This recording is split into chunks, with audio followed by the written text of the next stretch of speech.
Okay, my name is Harry Hubbard,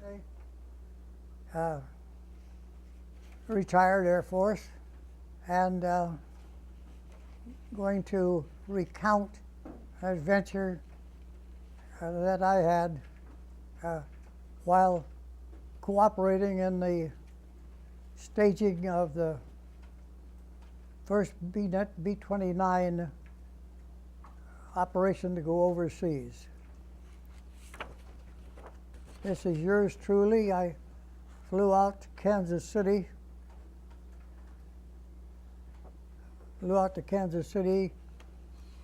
In this B-25. And the reason I mention that is because it has to do with the reason for the story, the reason for the adventure. So, this was my airplane, so-called. I was a pilot of this, and I was to fly it back to Washington, D.C. from Kansas, and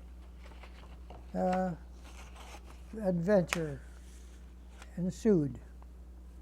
Okay? The story of the B-29, the whole story of the B-29 staging, which is a name for getting airplanes ready for a mission. And this mission was to be the first B-29 operation to be actually put into service by the Air Corps. Now, it's covered from one point to the last point in this particular book. And it's reasonably accurate, and in this case, it happens to mention my particular basis for competition here. So,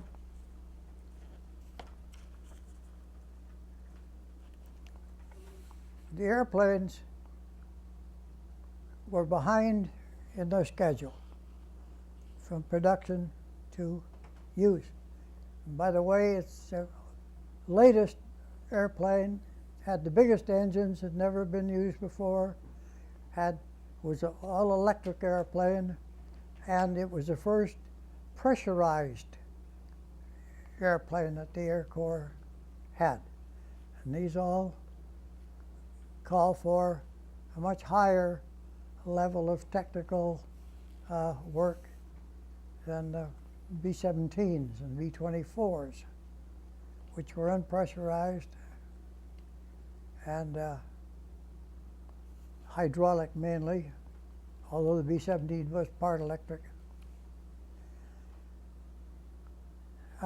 Because of the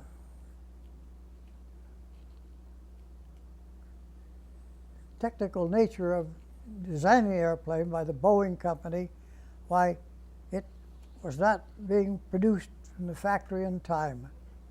The first flight test airplane crashed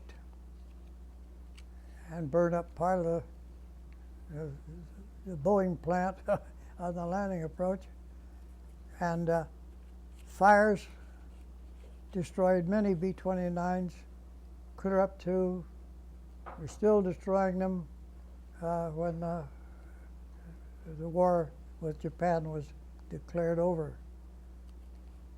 However, the engine, the Wright 3350, went on, particularly after the working out the bugs on the engine in the B-29 operation, went on to be the finest engine that had been flown by the airlines till they quit flying reciprocating engines and went to jet aircraft. So the airplanes came out of the factory and a couple of them went to 2nd Air Force training squadrons, but they were, quite a few of them were lost. I mean, say quite a few. About 8 or 10 of them came off the assembly line, and maybe half of them were crashed and burned. And so considerable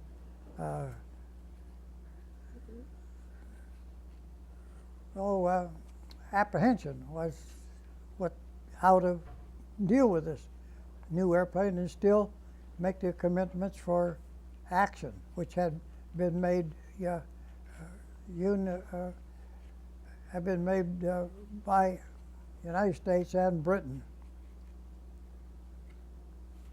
So the way it turned out is that special emphasis had to be put on getting this airplane off the production line and out into the field, and the way that, and still meet the commitments, the date commitments for service in the against Japan. Why a program was set up in the Midwest, incorporating 4 bases in Kansas and Nebraska, and B-29s were proportioned onto each one of these bases, and the groups that are assigned there were to get their airplanes ready to go to combat. The headquarters control of this staging operation was located at Salina, Kansas, and Smoky Hill Army Air Base. And as a result, the heads of all the participating divisions were there. Wright Field with its production people, Boeing plant with its production people, and product assurance people, inspection people, and in my case, I belong to a special group of maintenance and operational engineering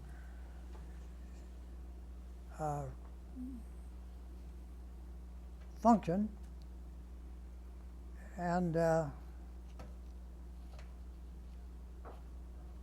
which represented General Arnold's, Chief of the Air Corps, General Arnold's office, as a coordinating technical agent. We were sent to Salina to join the operation out there and do what we could to further the staging of the B-29s. That went on in Kansas for a month, and finally the last airplane left Kansas, headed for India. And each airplane carried a spare engine in the bomb bay. And only one squadron got to India without changing at least one engine. So the story I'm going to relate occurred at the end of the Salina Blitz. All the people had a sigh of relief and are headed back to their home commands. Well, like I pointed out, I arrived at Salina in this B-25 and was prepared to fly it back to D.C. on say in the afternoon, late afternoon. When the commander of our little group, called Nelson's Bird Dogs,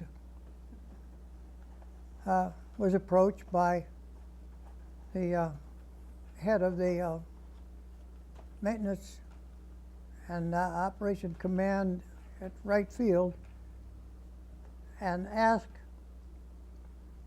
if we would switch, if my boss would switch airplanes with him, because his airplane that he'd come out there in was in the shop and the maintenance had not been completed in time for him to get back to work.